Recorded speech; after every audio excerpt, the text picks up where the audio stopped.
Hi, Dermot here. This is my presentation for Harvard CSCIE 175 Cloud Computing course, final project. The topic for this presentation is the AWS SDK for iOS. Um, to start off with, I'm just going to go through quickly how to install the SDK for iOS.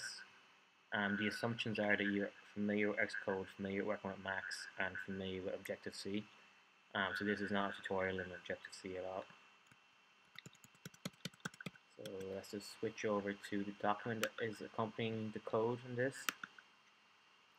So basically the SDK can be downloaded as a zip file, which you have to extract to a directory. So I have it all on an external hard drive. Basically when you extract the SDK, it looks something like this. So you have your framework, the source code, and samples. The samples are very useful. Personally, I'd recommend going through the S3 uploader, the simply high score, and the SNS SQS message board before going through the other ones. It's a lot less code and it's a lot easier to go through.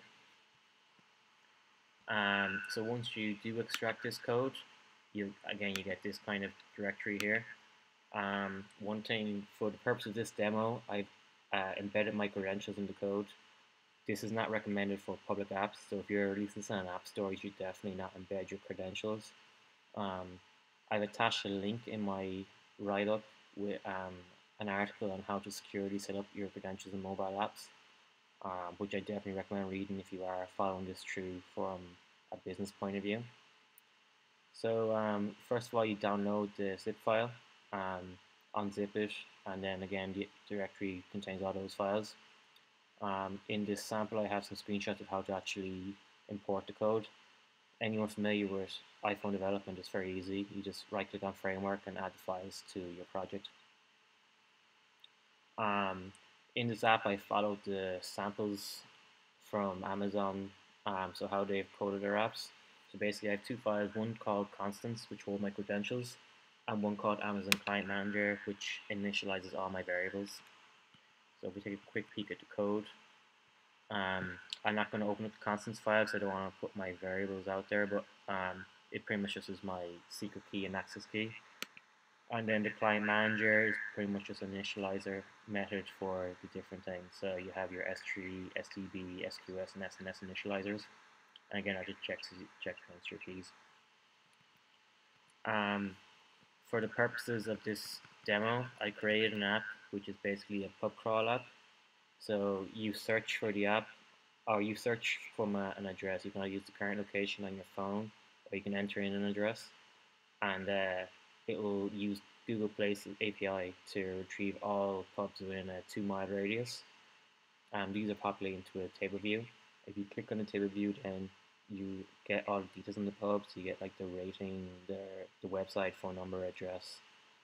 Also on that screen, then you can enter a comment, and then here's where we have all the S3 or the Amazon stuff. So if we take a quick look at the storyboard in the code.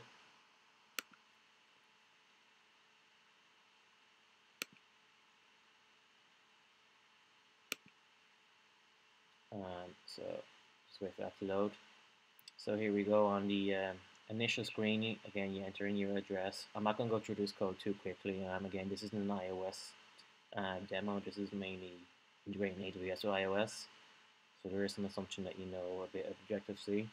Basically, you can either enter an address or use your current location. You hit define nearby pubs. It populates this table view, and then once you click a row on this table view, you'll get something like this, which shows all the details of the pub. And here you can either enter in a comment and save it. You can show the comments, upload a photo, or show photos. So at the time of this demo being written, the show comments, the table view doesn't actually show the individual comments. I'm having a few issues translating them into the correct format. The code is going to be available on GitHub for download after the weekend with this working, but for the moment this isn't working. And same as show photos, they are getting retrieved, but I'm just having a few issues translating to the correct format. So again, if you click on save comment, you just save the comment to a SimpleDB database. If you show comments you're reading from the SimpleDB database, upload photo will create a bucket specific to that pub, and show photos will actually read any photos that are downloaded for that pub. Um, so let's have a quick look through the code. So the main ones that we're interested in is a pub detail view controller. So what happens when we do comment button push? So we, again, this is all asynchronous, so we're not holding up the app. So one thing that I did find out with Amazon is it doesn't allow certain characters for bucket names and DB names. So straight away, I limit all characters to alphabet, either upper or lowercase, and then strip all the white space out of it. So this is what I set the pub name to. I create a new comment object and then create a new comment list object. So basically for the simple DB stuff, pretty much everything is in this comment list code. It's fully commented, so I'm going to let you go through it yourself. One thing I'm going to point out is this line here, which is Amazon logger verbose logging. This is actually very important and it's very useful from the point of view that this will actually show you the inner exception if you're having issues with Amazon coming back. This will show you the exact error message that Amazon is throwing. It was very useful from my point of view for that issue with only allowing certain characters into the name for SimpleDB. Yeah, so that's pretty much all we do for when we create a comment. For the other ones, showing the comments, again, is pretty similar. On the view load, we pretty much just create a new comment list object. We reference the pub, which is passed through from the click event, and then we retrieve the comments for the pub. At the moment, you will see that the actual comments do work, so you do see the number of comments, but then it isn't actually, the actual comments aren't getting formatted correctly. Again, that will be working over the weekend. For the photo uploader, so we have an uploader here which will actually allow you to upload the photos. So again, you can either choose a photo from the library or you can use your camera to take a new photo. Here we check if the pub's bucket is nil. So on the load event here, I collect all my buckets, all my personal buckets, and then check if the bucket name matches the pub's name to lowercase. If it does, then I know that this pub actually already has a bucket with photos. If it doesn't, then we don't currently have any photos for this pub, so we need to create a new one.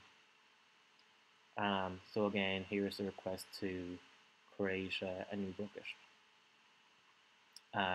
Similarly here then we have to convert the image data to an NS data object to pass into the bucket, and then again it's a simple request just to pass it in. For the view controller, this again currently doesn't actually show the photos. This is just I'm missing the formatting for this, but this again will be working over the weekend. So on the view will appear, we again look through all the buckets, get the bucket that matches the pub name, and then we retrieve all the objects from it. This is pretty much similar to what was being done in the sample, and again it is fully commented. We're basically just extracting all the images. At the moment I'm just adding the summary of the images to the images image view. But again I need to just figure out what the exact call is to retrieve the image itself. So let's go through a quick demo of the code. So I'm just going to run it in the simulator.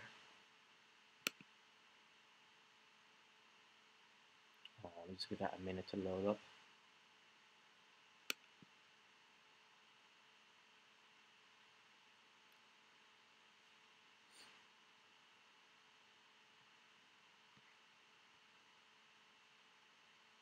And it just takes a minute for it to attach to the project. So here we have the initial screen. I'm just going to use 02138 since that's an address local to Harvard, so people might recognize some of the bars.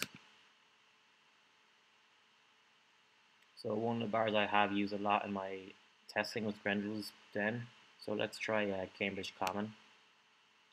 So let's try and say, first of all, let's check the SimpleDB for the comments.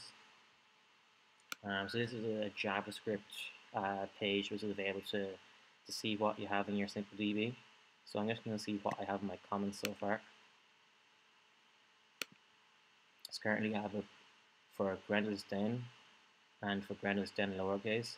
One thing to know, you can actually save something into your SimpleDB with like invalid characters like commas, like colons, but you can't actually retrieve them. So you have to strip all these out if you want to retrieve them. So again, this is just Grendel's Den but lowercase with everything removed. I also have something for Lizard Lounge. But you can see I don't have anything actually at the moment for Cambridge Common. So let's just save this. Again, this is just some random text. Let's save this comment. I need to add in a little bit of um, processing there so you can see exactly how long things are taking.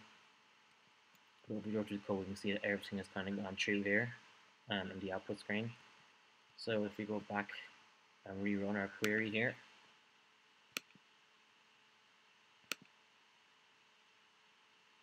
we now see we have a comment saved in our simple DB for Cambridge Common. And if we go back to the simulator and go to show comments, so we now have 4 comments in our simple DB, which matches up to what we had there. Again, they're not displayed fully here. So just to go through then uploading a photo. So again, you can either take a photo or you can choose a photo. So I have a few photos in my simulator from earlier on. Again, I just chose SpongeBob because there's a lot of images of them out there. So let's just choose, first of all, let's have a quick look in my S3 buckets and make sure that I don't have anything for Cambridge Common yet. So here's my S3 management here. So let's do a quick refresh. So as you can see, I have a bucket for Grendel's Den and Lizard Lounge with nothing for Cambridge Common. So let's go back to our simulator and select one photo here. Once the image actually appears, you know that it's actually been uploaded correctly. So let's again refresh here. And now we have a Cambridge Common bucket. And we have one image in here, 687. So again, I use a random number with the file with the pub name to denote the photo. And that's pretty much it. Again, the show photo isn't yet working. They are downloading, but I haven't formatted them correctly yet. I'll send out the GitHub link to the teaching staff over the weekend with the full link to the finished code, which will have all this working, or these 2 little bits working. And also, the teaching staff have my email address, so if there's any questions, please feel free to follow up with me afterwards. I'd be happy to answer any questions. Thank you.